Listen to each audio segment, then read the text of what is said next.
নমস্কার। গল্পসঙ্গীর গল্পের আসরে আপনাদের স্বাগত জানাই। আজ আপনাদের পড়ে শোনাব সুলেখা সান্যালের লেখা গল্প পাষণ্ড।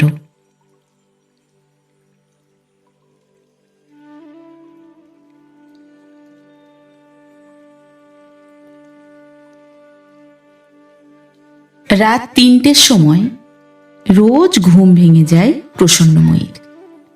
তারপরেও ১ ঘন্টা বিছানায় বসে মালা জপ করেন। বাইরে ২-৪টে পাখি যেই ডেকে ওঠে, একটুখানি আলো ফুটে ওঠে বাইরের, অমনি উঠে পড়েন। স্নান সেরে সোজা চলে যান ফুল বাগানে। সেখান থেকে বেছে বেছে ফুল তোলেন। ঠাকুর ঘরে এসে সেগুলো গুছিয়ে সাজিয়ে রেখে চন্দন ঘষে ঘিয়ের প্রদীপ ধরিয়ে যখন পুজোয় বসেন, তখন সীতা নামে আশ্রিতা মেয়েটার ঝাঁটার শব্দ পাওয়া যায় কেবল। তারও কত পরে ওঠে গোপীমোহন। বড় মেজ ২ বউ, ছেলে মেয়েরা। সকালের সে নিঝুম প্রশান্তি নষ্ট হয়ে যায়। আজও সাদা দোপাটি জুঁই ফুলগুলো বেছে বেছে আলাদা করে রাখছিলেন মালা গাঁথবেন বলে। ২ আসনে ২ মূর্তি।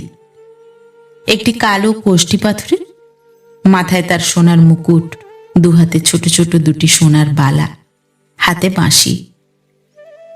ওটা বড় ছেলে গোপীমোহনের বিগ্রহ। প্রসন্নময়ীর বিগ্রহ গোপাল, সাদা পাথরের। তার গায়ে আভরণ নেই, নিরাভরণ দেহ। গোপীমোহন পোশাক দিতে চায়, গয়না গড়িয়ে দিতে চায়, নেন না তিনি। সোনার গয়নার জন্য বাড়িতে শান্তি থাকে না। চুরি হয়ে গেলে দেবতার চেয়ে গয়নার শোক বেশি হয়ে ওঠে। যিনি শান্তি দেন তাকে নিয়েই হয় অশান্তি। গোপীমোহনের বিগ্রহের জন্য এ ঘরে তালা দিয়ে রাখতে হয়। রাত্রে দরজা জানালা বন্ধ আছে কিনা দেখে শুতে হয়। এত অশান্তি সহ্য হয় না প্রসন্নময়ীর। কিন্তু নিজে চান না বলে গোপীর ইচ্ছায় বাধা তিনি দেন না, বরং ওর ভক্তি দেখে মনে মনে গর্ববোধ করেন। অপূর্ব আনন্দে বুক ভরে ওঠে। স্বামী কালীমোহন ছিলেন শাক্ত। ছেলেদের সামনেই কারণ বলে মদ খেতেন তিনি। তান্ত্রিক সাধনার নামে অনেক মেয়ের সর্বনাশ করেছেন প্রথম জীবনে। সেই উদ্দাম জীবনের মধ্যেই গোপীমোহনের জন্ম। প্রসন্নময়ীর মতো সুন্দর স্ত্রী পেয়েও সে পথ ছাড়তে তার অনেক দেরি হয়েছিল। অবশেষে একেবারে ভালো মানুষ হয়ে গেলেন কালীমোহন। মদ ছাড়লেন, চরিত্র শোধরালেন, আর কালী ছেড়ে কৃষ্ণ ভক্ত হয়ে গেলেন। গুরুর কাছে দীক্ষা নিয়ে একাহারী আর নিরামিষাশী হয়ে গেলেন। শেষের দিকের দিনগুলোয় আর তাকে সংসারে ধরে রাখা যায়নি। গুরুর আশ্রমে কাটাতেন। বাড়িতে থাকলে তার অশান্তি হতো। প্রসন্নময়ীকেও দীক্ষা নিতে হলো। বড় ছেলে গোপীমোহন তখন কৃতী হয়েছে। তার সাহায্যে নবনীও উঠে দাঁড়িয়েছে। কেবল উদ্দাম রয়ে গেল ছোট মোহিনীমোহন। অন্য 2 ভাইয়ের মতো শান্ত হলো না তার প্রকৃতি। সে রুক্ষ আর বদমেজাজি হয়ে বিশ্ব সংসারের উপর বিরক্তি নিয়ে ঘুরে বেড়াতে লাগল। অবশেষে 22 বছরের মোহিনী একদিন কাউকে না জানিয়ে মিলিটারির চাকরি নিয়ে পালালো। তারপর কয়েকটা মাসও গেল না। ছোট মেয়ে ললিতা বিধবা হয়ে ফিরে এলো শ্বশুরবাড়ি থেকে। সুযোগ বুঝে কালীমোহনও চোখ বুঝলেন। বড় মেজ 2 ছেলের বিয়ে দিয়ে গিয়েছিলেন কালীমোহন নিজেই। প্রসন্নময়ীও এবার সংসার ছেড়ে ঠাকুর ঘরে আশ্রয় নিলেন। গোপী এবার মন্ত্র নিল। তার সঙ্গে নিরামিষ খাওয়া শুরু করল। কপালে সকালের তিলক ফোঁটা নিয়েই সে অফিস যায়, এমনই তার ভক্তি। প্রসন্নময়ীর পাশে বসে গোপীমোহন যখন পূজা করে, পূজা ভুলে তিনি ছেলের ভক্তি আপ্লুত মুখের দিকে তাকিয়ে থাকেন। আনন্দে তার চোখ দিয়ে জল পড়তে থাকে। তিনটি ছেলের মধ্যে গোপীমোহন যে শ্রেষ্ঠ এ কথা স্বীকার করতে প্রসন্নময়ীর লজ্জা নেই। মেজ ছেলে নবনী নেহাত ভালো মানুষ, কিন্তু দীক্ষার নামে সে হাসে, অবজ্ঞায় নয় সংকোচে। বলে, দাদার মতো অত ভোরে উঠে শীত গ্রীষ্মে কাঁপতে কাঁপতে পুজো করা, নিরামিষ খেয়ে একাহারি হওয়া আমি পারবো না মা। বলে প্রসন্নময়ীর পায়ের ধুলো মাথায় নেয়। গুরুদেব এলে সে যথেষ্ট ভক্তির সঙ্গে তাঁর চরণামৃত পান করে, পাতের প্রসাদ মাথায় ঠেকিয়ে খায়। এতটুকু আপত্তি করে না বলেই প্রসন্নময়ীর এতটুকু বিরাগ নেই তার উপর। সবাই কি গোপীর মতো হতে পারে, এ কথা ভেবে তিনি নবনীকে অনায়াসে ক্ষমা করে যান। কিন্তু মা হয়েও ক্ষমা করা যায় না একজনকে, সে মোহিনী। যুদ্ধ থামলে সে ফিরে এসেছিল, চাকরিটা যায়নি, কিন্তু উদ্দামতা কমেছে। যে কটা দিন থাকতো প্রসন্নময়ীকে কিছুতেই উঠতে দেবে না, অত সকালে স্নান করতে দেবে না, ঠাকুর ঘরে কখনো উঁকি মেরেও দেখবে না। বাড়িতে খেতে তার আর ভালো লাগে না বলে বাইরে খেয়ে আসে। বলে, মাছ আনো বটে তোমরা, কিন্তু সেগুলোও বৈষ্ণব হয়ে গেছে। প্রসন্নময়ীর যদি বা ইচ্ছে থাকে তো গোপীমোহনের একেবারে ইচ্ছা নেই বাড়িতে আমিষ আনবার। আর গোপীমোহনের ভক্তির কাছে প্রসন্নময়ী তো তুচ্ছ। ক্রমে ক্রমে এ বাড়ি থেকে আমিষের পাট উঠে যাচ্ছে। ললিতাকে কিছুদিন বাড়িতে রেখে শেষে গুরুর আশ্রমে পাঠিয়ে দিয়েছেন প্রসন্নময়ী, গোপীমোহনের পরামর্শে। এছাড়া ওর জীবনের গতিই বাকি। ওর তো মহাভাগ্য যে গুরুদেব ওকে স্নেহ করে কাছে টেনে নিয়েছেন। কিন্তু তবু কোথায় যেন একটা ব্যথা আছে, যা মাঝে মাঝে সবকিছু ভুলিয়ে দেয়। তার সবচেয়ে ছোট মেয়ে ললিতা প্রথম যেদিন গুরুর আশ্রম থেকে চুল কেটে থান পরে এসে দাঁড়িয়েছিল, প্রসন্নময়ী হাউমাউ করে কেঁদে উঠেছিলেন। তার নিজের চুল তিনি কাটেননি, কাঁচায় পাকায় মেশানো এখনো এক রাশ চুল তাঁর। শীত গ্রীষ্ম বর্ষা অনুসারে জামা গায়ে দিয়ে স্বাস্থ্য রক্ষা করে চলতে হয় তাকে। কিন্তু আশ্রমের নিয়ম যে কড়া, যেখানে ললিতাকে থাকতে হবে এক বস্ত্রে একাহারী হয়ে। সে বিধবা এবং ব্রহ্মচারিণী। গোবিন্দ ছাড়া তার তো কিছু ভাববার দরকার নেই। গোপীমোহন প্রসন্নময়ীর কান্নায় বিরক্ত হয়ে বুঝিয়ে শান্ত করেছিলেন এসব কথা বলে। ললিতাও কেঁদেছিল প্রসন্নময়ীর মুখের দিকে তাকিয়ে, হয়তো কিছু বলতেও চেয়েছিল, কিন্তু তাঁর শোনবার সময় হয়নি। নিজের অশান্ত মনটাকে বারে বারে ধিক্কার দিয়েছিলেন। গুরুদেবের পায়ের তলায় ফেলে দিয়েও বিশ্বাস করতে পারছেন না ভেবে নিজেকে কেমন অসুচি লাগছিল তাঁর। তাড়াতাড়ি তাই ঠাকুর ঘরে গিয়ে ঢুকেছিলেন। বেরিয়ে যখন এলেন তখন মনে তার পরম প্রশান্তি। তখন আর ললিতার মুখের দিকে তাকিয়ে কষ্ট হয়নি। শান্ত সমাহিত হয়ে তাকে গুরুর সেবা করবার উপদেশ দিয়েছিলেন। মোহিনীমোহন তখন কয়েকদিনের ছুটিতে বাড়িতে এসেছে। শুনতে পেয়ে সে হাসতে হাসতে বলেছিল, বাহ মা, তোমাকে কিন্তু মিলিটারিতে প্রচার সচিবের পদ দেওয়া উচিত। মরতে হবে এই সোজা কথাটা ওরা কিছুতেই বলবে না, তাতে কত রকম যে রং চড়ায়। সোজা কথায় ললিতাকে বলে দাও না, হে বাপু, ওই ভুঁড়েল গুরুটার সেবাদাসী করা হয়েছে তোমাকে। প্রসন্নময়ী সে কথা শুনে কানে আঙুল দিয়ে চোখ বুজে গোবিন্দ স্মরণ করেছিলেন।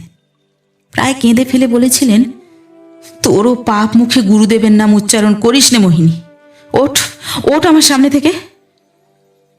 সেদিন তার এক রুদ্র রূপ দেখা গিয়েছিল অপ্রত্যাশিতভাবে। মোহিনী তবু ওঠেনি, থামেওনি। বলেছিল, যা খুশি বলো আমাকে, মেনে নেব, কারণ আমি মিলিটারি ফেরতা।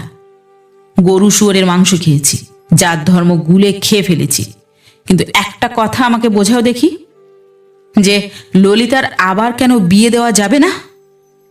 অমন সুন্দর মেয়েটা 60 বছরের একটা বুড়োর সেবাদাসী হবে কেন? তোমাদের ওই ভণ্ড গুরুর চেয়ে মিলিটারির অফিসারগুলো তাহলে অনেক ভালো বলো? বদমাইশি করে তো সামনাসামনি, অমন কৃষ্ণ নামের আড়ালে নয়। এরপর যে কদিন ছিল প্রসন্নময়ী আর মোহিনীর মুখ দেখেননি, কথাও বলেননি। যাবার দিন প্রণাম করতে এসেছে, সে প্রণাম গ্রহণ করেননি তিনি। তারপর চলে গেলে নাস্তিক পাষণ্ড ছেলেটার জন্য ঘরে দরজা বন্ধ করে কেঁদেছিলেন। সে প্রায় 1 বছর আগের কথা। সীতা তখন কেবল এসেছে। তার অনেক দূর সম্পর্কের এক আত্মীয়ের মেয়ে সীতা কোথাও আশ্রয় না পেয়ে এসে পড়েছে এখানে। তার মামা তাকে টাকার লোভে এক যক্ষা রোগীর সঙ্গে বিয়ে দিতে চায়। জানতে পেরে কোথা থেকে ঠিকানা জোগাড় করে সে প্রসন্নময়ীর কোলের কাছে পৌঁছে গেল। মেজ ছেলে নবনী নির্বিকার। বউরা প্রথমে কেউ খুশি হয়নি তাকে দেখে। গোপীমোহনেরও খুব মত ছিল না তাকে আশ্রয় দেওয়া, কিন্তু সেই অতটুকু মেয়েটার দুঃসাহসের কাহিনী শুনে খুশি হয়ে উঠে প্রসন্নময়ীকে রাজি করালো একজন, সে মোহিনী। সীতা আশ্রয় পেয়ে গেল। আশ্রয় পেয়ে সে আশ্রিতা হলো না, বরং সবাইয়ের নির্ভর হয়ে উঠল ক্রমে ক্রমে। সংসারের সমস্ত কাজ সে নিজের হাতে করতে পারে, ছেলে মেয়েদের যত্ন করতে পারে, রান্না করতে পারে চমৎকার। তার আবদার নেই, বিরক্তি নেই, খাটতে পারে আর হাসতে পারে। সবাইয়ের বিরক্তি মাখানো মুখ সমান হয়ে গেলে দেখা গেল এত খেটে অযত্নে ও অনাদরেও আগের চেয়ে বেশি স্বাস্থ্যবতী হয়েছে সীতা, আগের চেয়ে সুশ্রী। কোথাও তার বিষাদ নেই, যেন সে কোনো একটা পরম আশ্বাস পেয়ে গেছে কোথা থেকে। প্রসন্নময়ীর মাঝে মাঝে সীতার মুখের দিকে তাকিয়ে হিংসে হয়, বিস্ময় লাগে। তিনি বিশ্বাস করে দীক্ষা নিয়েছেন, সেই বিশ্বাস নিয়েই ঠাকুর ঘরে ঘন্টার পর ঘন্টা বসে থাকেন। কিন্তু প্রশান্তি কোথায়? ঠাকুর ঘরে চোখ বুজে বসে থেকেও তো সংসারকে ভোলা যায় না। সেখানকার নানা জ্বালা যন্ত্রণা থেকে থেকেই সবকিছু ভুলিয়ে দিতে চায়। প্রসন্নময়ী তার গোপালের হাসি মাখা মুখের দিকে তাকিয়ে থাকেন, কিন্তু নিজে হাসেন না কখনো। অথচ সীতা তো একটা নিরাশ্রয় মেয়ে, পরের বাড়ির দাসীবৃত্তি করে দিন কাটায়। ওর পুজো নেই, বিগ্রহ নেই, গুরু নেই, কিন্তু কিসের যেন পরম এক বিশ্বাস আছে। প্রসন্নময়ীর মাঝে মাঝে সন্দেহ হয়েছে, দুটো বাড়ির পরেই কলেজের ছেলেদের যে হোস্টেলটা আছে, সেখানকার কোনো ছেলের সঙ্গে ভাব আছে সীতার। বউরা ওর ভাঙা সুটকেসটা, বিছানার তলা খুঁজে দেখেছে, কোথাও বেচাল হবার সূত্র রেখেছে কিনা মেয়েটা, বাচালপনা করেছে কিনা। প্রসন্নময়ী নিজে লক্ষ্য রেখেছেন ওর চলাফেরায়, বিনা কারণে দরজার কাছে গিয়ে দাঁড়ায় কিনা, গোপী কিংবা নবনীর সঙ্গে অকারণে হাসাহাসি করে কিনা। কিন্তু সব দিক দিয়েই হতাশ করেছে সীতা তাকে, তার বউদের। কোথাও এতটুকু শিথিলতা নেই তার। গোপীমোহনের বউ বাপের বাড়ি গেলে সে গোপীর যেমন কোনো অসুবিধা হতে দেয় না, নবনী মোহনের বউয়ের অসুখ হলেও সে তেমনই সেবা করে। ওর নামে ডাকে আজ পর্যন্ত কোনো চিঠি আসেনি, যাতে মনে করা যেতে পারে ওর মন পড়ে আছে বাইরে। দেখে দেখে প্রসন্নময়ী খুশি হয়ে উঠেছেন, ভালোবেসে ফেলেছেন মেয়েটাকে। সীতাও তাকে ভালোবাসে, সে কথা তিনি বুঝতে পারেন। পাশের ঘরে প্রসন্নময়ীর ঘুম ভাঙাও যেন অনুভবে বুঝতে পারে। তিনি দরজা খুলে বেরোলেই দেখতে পান নিজের খোলা দরজার সামনে হাসি মুখে দাঁড়িয়ে আছে মেয়েটা। এমনই হয় রোজ। তিনি স্নান করতে গেলেও তার ঘর পরিষ্কার করে দেয়, পুজোর ঘর পরিষ্কার করে, তারপর সংসারের অন্য কাজে লাগে। রান্নাঘর থেকে এঁটো বাসন বার করে, উনুনে আগুন দিয়ে উঠোন ঝাড় দেয়। এমনই করে শুরু হয় 20 বছরের একটা মেয়ের প্রাত্যহিক জীবন। ও যেন একটা যন্ত্র, কেবল কাজ করাই জানে। আজও রোজকার মতো টুংটাং কাজের শব্দ পাওয়া যাচ্ছিল এতক্ষণ। চোখ খুলে প্রসন্নময়ী আর সেটা শুনতে পেলেন না। তার বদলে কানে এলো একটা দ্রুত পদশব্দ। ছুটে আসা এলোমেলো সেই পায়ের আওয়াজ সীতার ঘরের মধ্যে ঢুকে পড়ল। কান পেতে রইলেন প্রসন্নময়ী।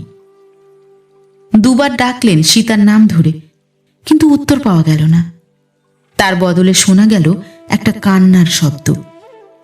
কেউ যেন ভেতর থেকে ঠেলে আসা একটা কান্নার স্রোতকে কিছুতেই বেঁধে রাখতে পারছে না। ঠাকুর ঘর আর সীতার ঘরের মাঝখানের ব্যবধান দেওয়া দেওয়ালটা যেন সে শব্দে হুমড়ি খেয়ে খেয়ে পড়ছে, যেন তার গোবিন্দ মূর্তির চারপাশ দিয়ে সে গুমরানো কান্নার শব্দ ভেসে ভেসে বেড়াচ্ছে। পুজো করা হলো না। প্রসন্নময়ীর সকালবেলার প্রসন্নতা নষ্ট হয়ে গেল। মালা গাঁথতে গিয়ে দুবার আঙুলে সূচ ফুটে গেল। চেষ্টা করেও গুনগুন করে গোবিন্দ স্মরণ করা হলো না, উঠতে হলো। সীতার ঘরের দরজা ভেতর থেকে বন্ধ। দরজায় কান পেতে সীতার কান্নার শব্দটা এবার স্পষ্ট শোনা গেল।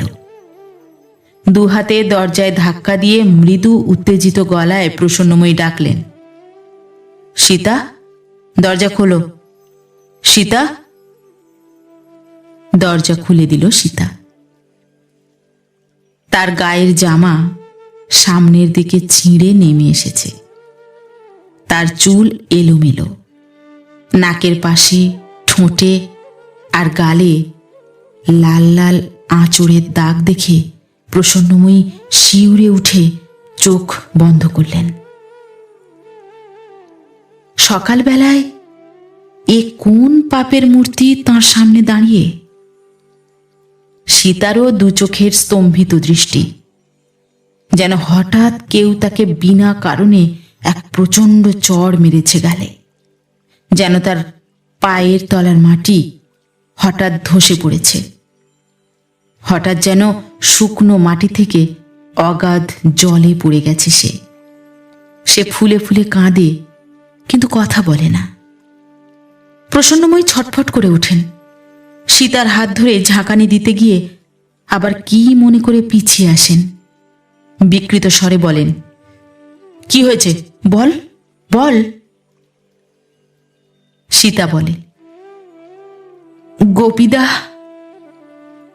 কথা শেষ করতে না দিয়ে আর্তনাদ করে যেন থামিয়ে দিতে চাইলেন প্রসন্নময়ী। কি বললি? গোপী? কি কি করেছে গোপী? আমি কেবল রান্নাঘর থেকে বেরিয়েছি। আমার মুখ চেপে ধরে হঠাৎ ঘরে নিয়ে গিয়ে গোপীদা। হঠাৎ প্রচণ্ড এক ধমক দিয়ে ওঠেন প্রসন্নময়ী বিকৃত গলায়। মিথ্যে কথা! গোপীর নামে অত বড় মিথ্যে কথা বলিস না সীতা। তোর মনে পাপ আছে, তুই ঢুকেছিলি গোপীর ঘরে। শিউরে উঠে মাটিতে বসে পড়ে দুহাতে প্রসন্নময়ীর গরদ ঢাকা পায়ের মধ্যে মাথা গুঁজে সীতা বলে, না মাসিমা, না, আমি তা কেমন করে পারি? বড় বৌদি চলে যাওয়ার পর আমি কখনো একা ও ঘরে ঢুকি না। গোপীদার ব্যবহার আমার ভালো লাগছিল না অনেক দিন থেকে। একা পেলেই এমন সব কথা বলতেন আমাকে। সীতার চোখের দিকে তাকিয়ে থরথর করে কাঁপা প্রসন্নময়ীর সে কথা বিশ্বাস করতে ইচ্ছে হয়। মেয়েটার দু চোখে করুণ মিনতি। কিন্তু গোপী, তাই বা কি করে হবে? প্রসন্নময়ী এবার হঠাৎ কেঁদে ওঠেন নিঃশব্দে। সে কান্না সীতার প্রতি সহানুভূতিতে নয়, তাকে অবিশ্বাস না করতে পারার যন্ত্রণায়। তখনও তার দৃষ্টি কঠোর। চোখ মুছে শক্ত হয়ে বলেন, কি বলতো তোকে গোপী? সীতা চোখ মুছে বলে, সে কথা শুনলে ঘেন্না করে। সে আপনার শুনে কাজ নেই। কাউকে বলিসনি কেন তবে?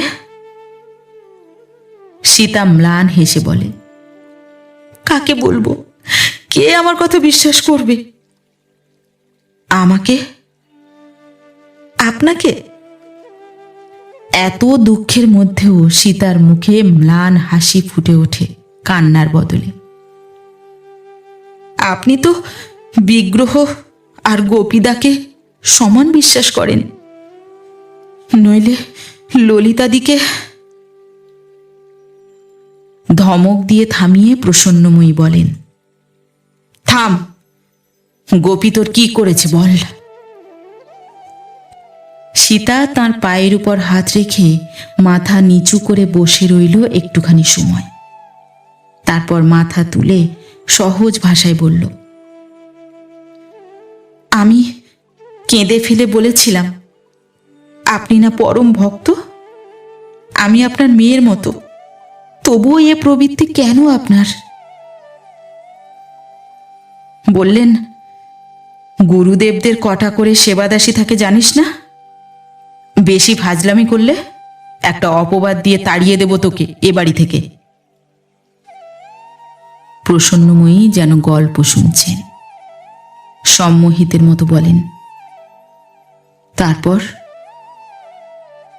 জোরে একটা ধাক্কা দিয়ে গোপীদাকে ঘরের কোণে ফেলে না দিলে ওর কোনো চৈতন্য হতো না মাসিমা। আপনি খোঁজ রাখেন না, কিন্তু অনেক রাতে যে উনি বাড়ি ফেরেন সে কথা বাড়ির বড় বউয়ের চোখের জলে লেখা আছে। প্রসন্নময়ী কানে আঙুল দিয়ে কাঁপতে কাঁপতে ফিসফিসে গলায় যেন আর্তনাদ করে ওঠেন, আর বলিস নে সীতা, আর আমি শুনতেও চাইনি, কিন্তু তোর সব কথা যদি মিথ্যে হয়, যদি সত্যি না হয়, তবে কি শাস্তি নিবি তুই? সীতা এবার উঠে দাঁড়ায়, চোখ মুছে ফেলে। যদি মিথ্যে হয় মাসিমা, তবে আমার সবচেয়ে যা দামি জিনিস তাকে যেন চিরকালের মতো হারাই, সেই শাস্তি আমাকে দেবেন। নিরাশ্রয়া অসহায় একটা মেয়ে অকম্পিত গলায় কি যেন একটা শপথ করছে। অন্যমনস্ক প্রসন্নময়ী তা কানেও যায় না। এগিয়ে যেতে যেতে বলেন, আজ সারাদিন ঘর থেকে বেরুতে পাবি না তুই। তোর হাতের জল এ সংসারের কারো মুখে উঠবে না যতক্ষণ তোর কথার সত্যি প্রমাণ না পাই। আমার গোপীমোহনের এত বড় কলঙ্ক দিয়েছিস তুই, যে একাহারী নিরামিষাসী সাধু। যদি মোহিনী হতো অবিশ্বাস করতাম না আমি। সে দেবতা মানে না, তার পক্ষে পাপ করা সম্ভব। কিন্তু এ তুই কি শোনাতে চাস আমাকে? দরজা বন্ধ করে দে সীতা। দরজা বন্ধ করতে করতে সীতার মুখে এক বিচিত্র তিক্ত হাসি ফুটে ওঠে, যেন ক্ষতবিক্ষত বিধ্বস্ত চেহারাটা তারই সবাইয়ের সামনে টেনে নিয়ে যেতে খুব ইচ্ছে আছে। ছেলেমেয়েরা উঠোনময় ছড়িয়ে ছিটিয়ে হুল্লোড় করে বেড়াচ্ছে। মেজ বউ নিত্যকার অভ্যাস মতো বেলায় উঠে সীতার ফেলে রাখা কাজের চাপে দিশেহারা হয়ে বিরক্ত মুখে তার ঘরের দিকে এগিয়ে আসতে আসতে থমকে দাঁড়ালো প্রসন্নময়ীকে দেখে। নিজেই জানিয়ে দিলেন তিনি, সীতার অসুখ করেছে বৌমা, কাজকর্ম আজ নিজেরা করে নিও। নবনীকে বলো বড় বৌমাকে নিয়ে আসুক। মেজ বউ ভালো মানুষ, নইলে সে প্রসন্নময়ীর দু চোখের স্তম্ভিত দৃষ্টি দেখে বুঝতে পারত সীতার আর যাই করে থাক অসুখ করেনি। বুঝতে পারে না বলেই বোকার মতো বলে, কি হয়েছে সীতার? অক্লান্ত কর্মা মেয়েটার এমন কি হতে পারে যার জন্য ভোরবেলায় পুজো ফেলে প্রসন্নময়ী তার বন্ধ দরজার সামনে দাঁড়িয়ে আছেন? কি হয়েছে? এতক্ষণে যেন প্রসন্নময়ীর সম্বিত ফিরে আসে। স্বাভাবিকভাবেই সবাই জানতে চাইবে সে কথা, কি হয়েছে। স্থির গলায় বলেন, ও ঘরে তোমরা কেউ যেও না মা, ওর হয়তো বসন্ত হবে। দুপা সরে গেল মেজ বউ সে কথা শুনে, আর নিজের বলা মিথ্যে কথাটা যেন বাজের শব্দের মতো বুকে গিয়ে বিঁধল প্রসন্নময়ীর। আজ সকালের পুজো তার নষ্ট হয়ে গেছে। আধখানা গাঁথা মালা পাথরের থালায় পড়ে আছে। গোপালকে স্মরণ করতে গেলে সীতার বিধ্বস্ত চেহারাটা ভেসে ওঠে। সব অন্ধকার করে দিচ্ছে। আর এসব কিছুর মূলে নাকি গোপীমোহন, নবনী নয়, মোহিনী নয়। পুজো করতে বসলে বিগ্রহের মতোই যে সমাহিত হয়ে থাকে, সেই তার গোপীমোহন। পুজোর ঘরের সামনে স্থানুর মতো দাঁড়িয়ে থাকতে থাকতে দেখলেন গোপী বেরুচ্ছে পুজো সেরে। সাদা গরদের ধুতি পরা, শুভ্র দেহ, রোজকার মতোই চন্দনের তিলক তার মুখে, কপালে, নাকে। বুকে কৃষ্ণের পায়ের ছোট ছোট চন্দনের ছাপ এখনো শুকোয়নি। রোজকার মতোই এগিয়ে এসে সে প্রসন্নময়ীর পায়ের ধুলো মাথায় নিল, জিভে কপালে বুকে ছোঁয়াল, মুখে গুরুর দেওয়া দীক্ষা মন্ত্র। গোপীমোহন যে তাঁর বিশ্বাসের ধ্বজা। এ হতে পারে না, এ হতে পারে না। প্রসন্নময়ী বুকের ভেতর থেকে কান্না যেন সমস্ত বাঁধ ছাপিয়ে উঠেছে। মনে মনে গুরুদেবকে স্মরণ করেও কোনো লাভ হলো না। ছুটে ঠাকুর ঘরে ঢুকে দরজা বন্ধ করে দিলেন। গোপীমোহনের দেওয়া মালা খুলে ফেলে দিলেন তার বিগ্রহের গলা থেকে। তার দেওয়া ফুল টান দিয়ে ঘরের একপাশে ফেলে দিয়ে হাউমাউ করে কেঁদে উঠলেন প্রসন্নময়ী। স্বামীর স্বভাবের সঙ্গে পরিচিত হয়ে প্রথম জীবনে যে কান্না কেঁদেছিলেন, তেমন বুক ভাঙা কান্না অনেক কাল আর কাঁদতে হয়নি তাকে। মেয়ে ললিতা বিধবা হলে কিংবা মোহিনীর ব্যঙ্গের হাসি ক্ষমা করতে না পেরে যা কেঁদেছেন, তাতে ব্যথা ছিল, অভিমান ছিল, এমন যন্ত্রণা ছিল না। এ দুঃখ তার ছেলে গোপীমোহনের জন্য নয়, তার 5টা ছেলে মেয়ে কিংবা বউটার কথা ভেবে নয়। এ যেন কেউ তাকে ওপরের আকাশ থেকে ছুঁড়ে নিচের মাটিতে আছড়ে ফেলে দিয়েছে। তার বুকের মধ্যে থেকে কে যেন বারে বারে আর্তস্বরে বলে উঠেছে, এ হতে পারে না, এ হতে পারে না। নবনীর ছেলে মেয়ে 3টি অকারণে আজ মেজ বউয়ের হাতে মার খাচ্ছে। কারণ সংসারের হাল ধরতে আজ সীতা নেই। নবনী তার তেলের বাটির জন্য চেঁচিয়ে বেড়াচ্ছে, কারণ সেটাও এগিয়ে দেয় সীতাই। হয়তো আর খানিকটা পরে গোপীমোহনের বউও এসে পড়বে। তখন হয়তো সংসারে আরও বেশি বিশৃঙ্খলা দেখা দেবে ওই একটা মেয়ের অভাবে। অথচ কেউ জানে না ওই মেয়েটাই কি ভীষণভাবে নাড়া দিয়েছে প্রসন্নময়ীর বিশ্বাসের মূল ধরে। সীতার আর জায়গা হবে না এ সংসারে। পৃথিবীতে ওদের মতো মেয়ের জায়গার অভাব হবে না। শক্ত হাতে দরজা খুলে বেরিয়ে এসে সীতার বন্ধ দরজায় ঘা দিয়ে প্রসন্নময়ী বললেন, দরজা খোল সীতা। দরজা খুলে গেল ভেতর থেকে।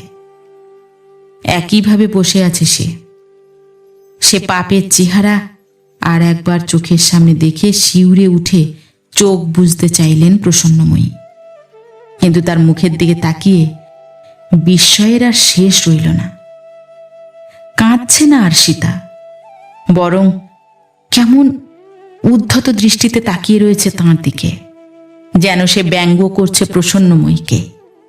তার অস্থিরতা সমস্ত ইন্দ্রিয় দিয়ে অনুভব করে উপভোগ করছে। হাত ধরে তাকে সামনে টেনে এনে অস্থির গলায় ছটফট করে উঠলেন প্রসন্নময়ী। তুই মিথ্যে বলেছিস সীতা, আমি বিশ্বাস করতে পারছি না, বিশ্বাস করি না। আমি মিথ্যে বলিনি মাসিমা। আরো শক্ত করে হাত চেপে ধরে বিবর্ণ ভীত মুখে কর্কশ গলায় কথা বলে উঠলেন প্রসন্নময়ী।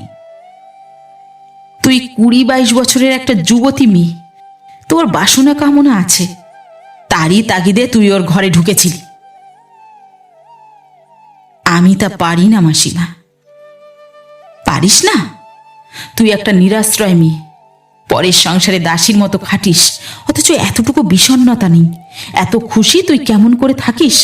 তোর গুরু নেই, বিগ্রহ নেই, অথচ কিসের তোর বিশ্বাস? সীতা মাথা নিচু করে একটুখানি সময় চুপ করে থাকে, তারপর বলে, আমাকে আপনি বিশ্বাস করতে পারছেন না, কারণ আমাকে অবিশ্বাস করাই সবচেয়ে সোজা। এ কথা আমি প্রথমেই বুঝেছি। আমিও আর এখানে থাকবো না, আজই চলে যাব। তীক্ষ্ণ কণ্ঠে প্রসন্নময়ী বলেন, কোথায় যাবি শুনি? কোথায় তোর জায়গা? কেউ তোকে বিশ্বাস করে জায়গা দেবে ভেবেছিস? সীতা উত্তর দেয় না। প্রসন্নময়ী কর্কশ গলায় বলেন, কি তোর বিশ্বাস শুনি, যার জোরে তুই কোনো পাপ করতে পারিস না? বল দেখি। সীতা এবার জোর করে হাত ছাড়িয়ে নেয়, যেন সে মরিয়া হয়ে উঠেছে।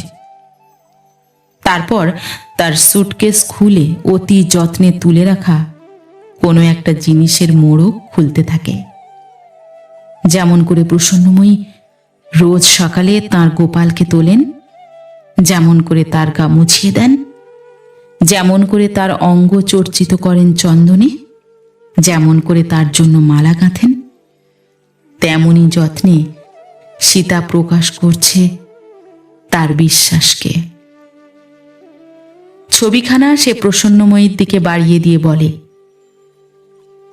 এই আমার বিশ্বাস মাসিমা, ভালোবাসার বিশ্বাস। আমি অন্য পথে যেতে পারি না। প্রসন্নময়ীর কাঁপা হাত থেকে মিলিটারি পোশাক পরা হাসি মুখ মোহিনীর ছবিটা মাটিতে পড়ে যেতে সীতা সেটা সযত্নে কুড়িয়ে নেয়। প্রসন্নময়ীর ঠোঁট থরথর করে কাঁপছে। ফ্যাকাশে মুখে বলেন, মোহিনীকে তুই এত বিশ্বাস করিস? কোন সাহসে? যে সাহসে লোকে দুঃখ কষ্টেও ভেঙে পড়ে না। ও জাত মানে না, ধর্ম মানে না, দেবতা গুরু কিছুই মানে না। ও পাষণ্ড হয়ে গেছে যুদ্ধে গিয়ে।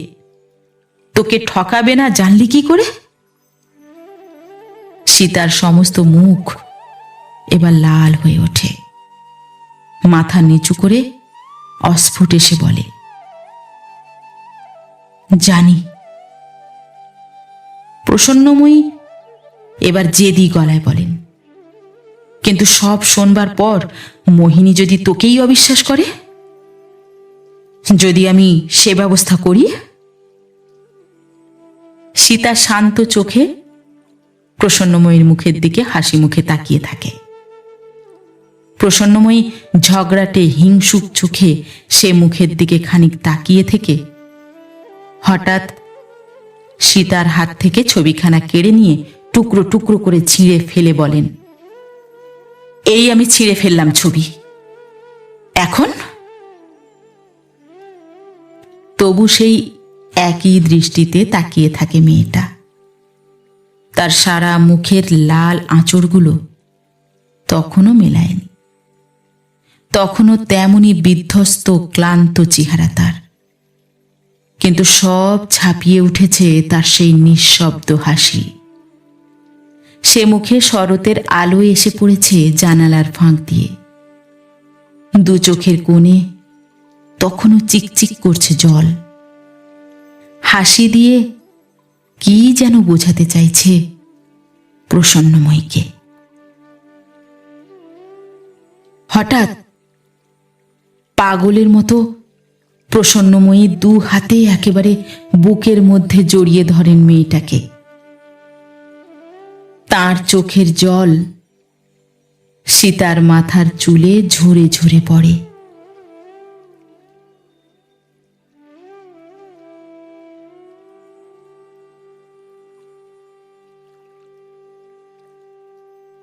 নমস্কার। নতুন একটি গল্প নিয়ে খুব শিগগির ফিরে আসছি। ততক্ষণ সবাই ভালো থাকবেন, সুস্থ থাকবেন। গল্প পাঠ কেমন লাগলো অবশ্যই কমেন্ট করে জানাবেন এবং ভিন্ন ভিন্ন স্বাদের অডিও স্টোরি শোনার জন্য অবশ্যই চ্যানেলটি সাবস্ক্রাইব করবেন। ধন্যবাদ।